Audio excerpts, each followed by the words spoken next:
नमस्ते फ्रेंड्स, मैं doctor Sunil Kamble. Diabetes के चैनल में आप सभी का स्वागत है।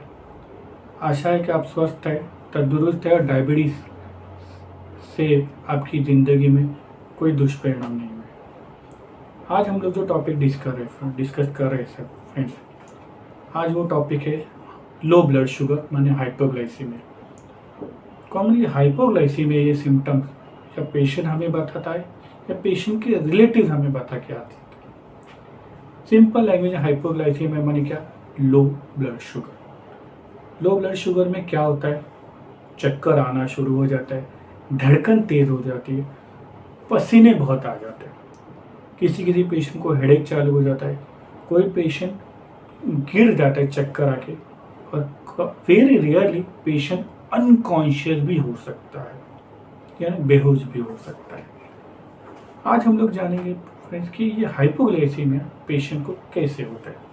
सिंपल लैंग्वेज में हाइपोग्लाइसीमिया का डेफिनेशन है कि डॉक्यूमेंटेशन ऑफ हाइपोग्लाइसीमिया माने शुगर कितना लो हुआ है। सिम्टम्स ऑफ हाइपोग्लाइसीमिया जो मैंने ऑलरेडी आपको डिस्कस किया, और correction of symptoms of hypoglycaemia माने उसके ऊपर कैसा इलाज किया जाता है।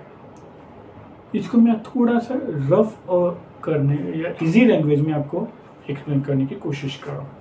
रफली बोला जाए तो डॉक्यूमेंटेशन ऑफ हाइपोग्लाइसीमिया माने कितना शुगर, अगर मैं रफली आज बोला तो 60 के नीचे 60 मिलीग्राम पर डेसीलीटर अगर नीचे जा रहा है तो हम लोग उसको रफली हाइपोग्लाइसीमिया ये बोल सकते हैं। पेशेंट को हाइपोग्लाइसीमिया होने की सिम्टम्स मैंने बताए। कौन सी कॉमन रीजंस है?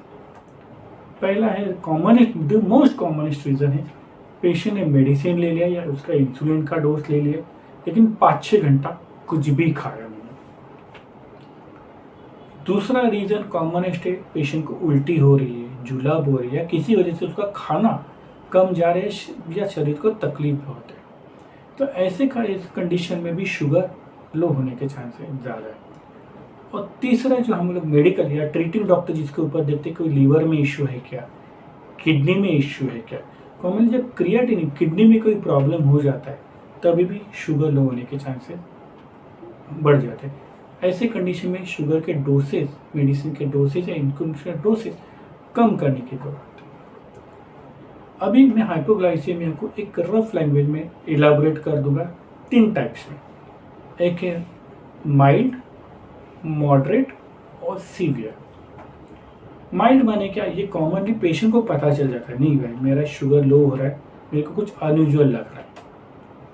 ये पेशेंट खुद डॉक्यूमेंट कर देता है कि नहीं मेरे को शुगर लो होने के चांसेस लग रहे हैं। सेकंड कंडीशन है कि मॉडरेट लेवल। मॉडरेट लेवल में पेशेंट अपना बैलेंस या उसको बहुत तकलीफ होती है, उसको असिस्टेंट माने किसी की ज़रूरत पड़ती है, माने वो पेशेंट बेहोश नहीं होता लेकिन ये उसको सहारे की ज़रूरत है, कोई तो उसको इमरजेंसी में असिस्ट करने की ज़रूरत है। और तीसरा कंडीशन है फ्रेंड्स पेशेंट सीवियर हाइपोग्लाइसीमिया माने पेशेंट अपना होश खो देता है, और जैसे मैंने बोला कुछ पेशेंट को शुगर काफ़ी लो होने की वजह से फिट्स माने कन्वर्जन भी आ सकता है। तो ये हुए friends 3 different types of hypoglycaemia, तो मैंने रफ में अभी उसके ट्रीटमेंट क्या है, जैसे मैंने उसकी वजह बताई कि क्यों वजह से हाइपोग्लाइसीमिया हो रहा है, खाना नहीं खा रहे टाइम पे या गैप ज़्यादा हो रहा है। दूसरा है कि उल्टी जुलाब हो रही है, और तीसरा है किडनी फंक्शनिंग या लीवर फंक्शनिंग में कोई तो इश्यू।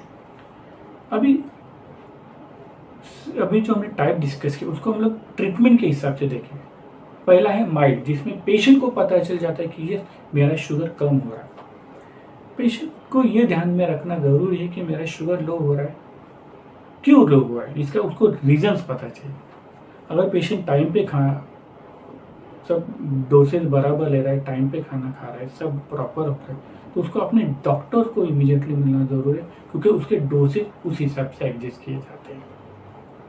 अभी माइल्ड लेवल में फ्रेंड्स क्या होता है, पेशेंट को पता चल जाता है कि ये मेरा शुगर लो, तो इमीडिएटली कुछ मीठा खाना ज़रूरी है, या अगर आपने गैप ज़्यादा रखा है तो खाना खा लीजिए या आपका शुगर खा लीजिए।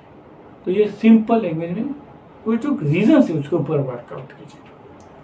सेकंड रीज़न है मॉडरेट, जिसमें पेशेंट को पता चला लेकिन वो अपने कंडीशन में नहीं रहता, उसको असिस्टेंट माने घर के या बाजू बाजू में लोग, उसको सहारे की ज़रूरत है। ऐसे कंडीशन में भी सिंपल है फ्रेंड्स, उसको कुछ खाने के लिए दे दीजिए इमीडिएटली, प्रीफरेबली शुगर या Glucon D is ideal choice.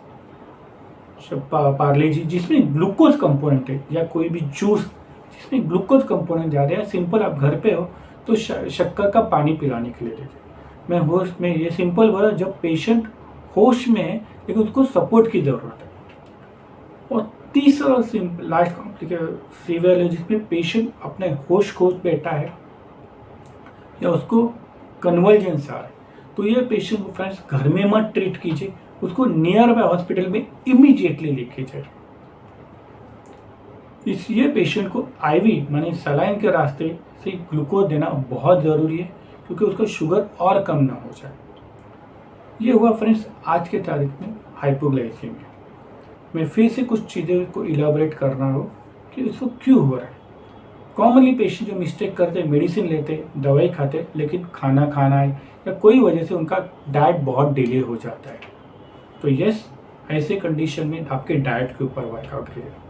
Second, मैंने जो कंडीशन बताई है कि वोमिटिंग, लूज मोशन, उसके अगर ऐसा हो रहा है तो आपके जो ट्रीटिंग डॉक्टर, जिसके आपको उल्टी जुलाब के लिए देख रहे हैं, आपके डॉक्टर जो आपको ट्रीट कर रहे हैं, उनको भी ये बता दीजिए आपको डायबिटीज़ है, प्रेशर है, तो वो उस हिसाब से आपके डोसेज टाइमिंग माने जब तक उल्टी जुलाब डोसेज कम कर पाएंगे। कभी कभी केसेस में मेडिसिन कुछ दिन के लिए, 1 या 2 दिन के लिए बंद भी किए जाते हैं।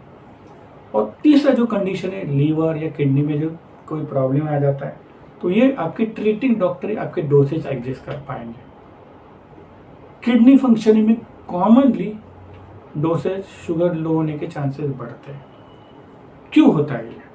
किडनी यानी एक फिल्टर जिसको हम लोग बोलते हैं, वो रूटीन जो मेडिसिन शरीर के अंदर से 6 या 8 घंटे में निकल जाना चाहिए, किडनी या लीवर के प्रॉब्लम की वजह से वो शरीर में काफ़ी ज़्यादा टाइम असर रहता है, बॉडी में अंदर रहता है। उसके वजह से ये होता है, जो गोली शरीर से निकलनी चाहिए टाइम पे, वो उसका असर बॉडी में ज़्यादा रहने की वजह से उसका बॉडी में इफेक्ट ज़्यादा चलता है। तो उसके वजह से वो उसका इफेक्ट रहने की वजह से शुगर लो होने के चांसेस है। ये जो पैथोलॉजिकल कंडीशन जैसे किडनी है, लीवर है, ये आपके डॉक्टर ही आपको सही सेलेक्ट से उसको ट्रीटमेंट कर पाएंगे या आपके डोसेज एडजस्ट कर पाएंगे। हाइपोग्लाइसीमिया फ्रेंड्स, ये आज के तारीख में जैसे ट्रीटिंग का एक कॉम्प्लिकेशन है, साइड इफेक्ट नहीं बोल सकता मैं इसको, लेकिन वन ऑफ द पार्ट है, क्योंकि शुगर भी कंट्रोल रखना है, डायबिटीज़ के होने वाले कॉम्प्लिकेशंस को भी बचाना है, लेकिन उसके साथ हाइपोग्लाइसेमिया भी यानी लो शुगर भी नहीं होना चाहिए। तो ये सब चीज़ें फ्रेंड्स आपको सही ट्रीटमेंट के ऊपर आपको फ़ायदा करेगी। मैं फिर बोला, ये वीडियोस हम लोग जो बना रहे हैं पेशेंट एजुकेशन अवेयरनेस के लिए बना रहे हैं। होप ये वीडियो से आपको फ़ायदे ही होंगे। अगर अच्छे टॉपिक आपको कुछ अच्छे टॉपिक पे डिस्कशन चाहिए, I am welcome from my ये चैनल सब्सक्राइब कीजिए, क्योंकि एब्सोल्युटली फॉर पेशेंट एजुकेशन के लिए बनाया जा रहा है।